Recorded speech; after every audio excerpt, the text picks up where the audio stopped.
One of the reasons that I quit following the Pelicans, well, one of the many reasons that I quit following this dump, this rancid turd, this embarrassment. The Pelicans, they might be an embarrassment, but at least they're compassionate. Because that is exactly what I look for in NBA teams, compassion. But anyway, one of the reasons that I quit following the Pelicans, the product on the court, it is unwatchable. I'm not just talking about this season, I'm talking about last season too.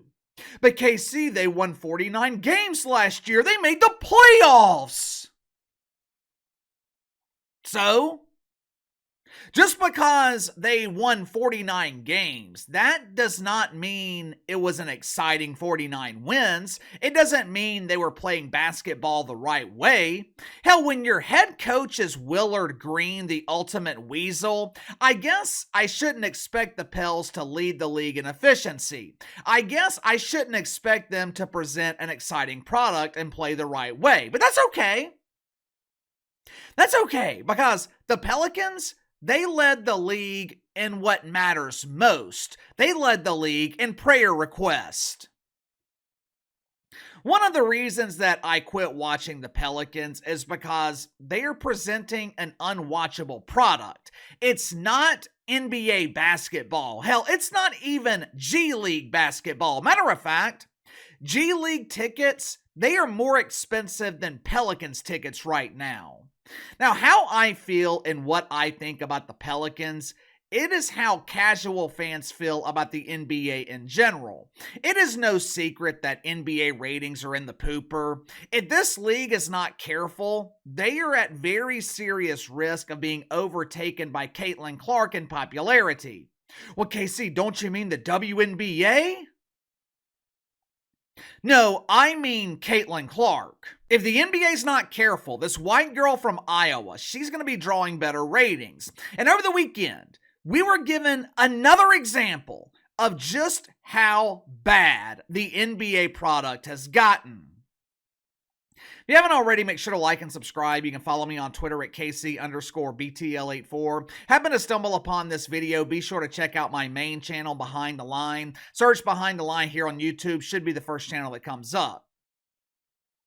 Last Tuesday night, it was Suns-Lakers on TNT.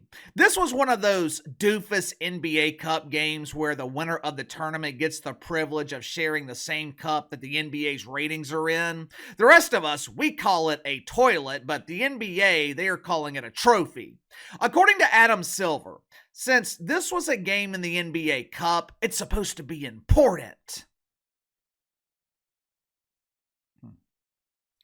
Unlike other regular season games, fans and players, they are supposed to actually care about this particular game in late November. All the stars, they were healthy and playing. LeBron James, Kevin Durant, Devin Booker, even pretend stars like Anthony Davis. Tony! Even the pretend stars were healthy. Well, KC, what about D'Angelo Russell? He is a huge star! Yeah, he thinks he's a star. Soon he's going to be an unemployed star because there's not a team in the league that is willing to take this bum. But anyway, the game is over by the fourth quarter. The Suns are up by 23, 24 points. There was a 2 or 3 minute stretch that perfectly illustrates modern NBA basketball. I'm going to play some of the footage while I continue bloviating, but this sequence, it happens often in the modern NBA. Minimal ball movement, both teams just shooting and missing threes. They're both lackadaisical. Both teams look like they wish. Hell, both teams look like they wish they were Make-A-Wish kids. They wish they were being paid to do anything but play basketball. Now, this game was on national television. This was a nationally televised turd. It was supposedly featuring 2 of the better teams in the league. Now, unlike the WNBA, there was plenty of star power on the court. Even the Billy Goat was playing, the same goat that Shannon Sharpe is obsessed with. Hey, it's me, Shay Shay! As you can see, it is some of the worst basketball imaginable. Is it any wonder Is it any wonder why millions of people have quit watching the NBA? These are veteran teams. These are guys that came up when the NBA was still the NBA. LeBron James, he's been in the league for over 20 years. Kevin Durant was drafted in the late 2000s. The Lakers, they're coached by J.J. Redick, who was drafted in 2005, 2006. These are the guys who are supposed to be setting the example. Instead, they look just like the rest of the league. Returning to NBC, that is not going to fix this problem. Nostalgia, John Tesh and Round Ball Rock making the production feel like the 90s, that is not going to fix the problem. If anything, it's gonna remind us of what the NBA used to be. We have been talking about these problems for years here on the channel. Years! Every season, same problem. Every season, I am bitching about the same things. It never gets better. If anything, the quality of play has gotten significantly worse.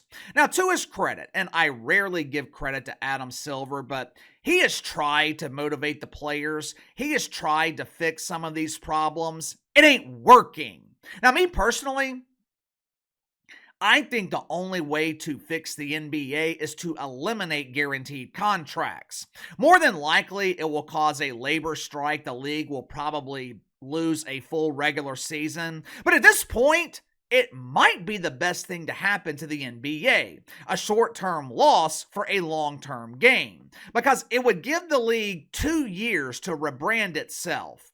Either way, you got to get rid of these guaranteed contracts. It's the only weapon that you have that will incentivize the players to perform. Outside of doing that, I don't know what else the NBA can do. What about you?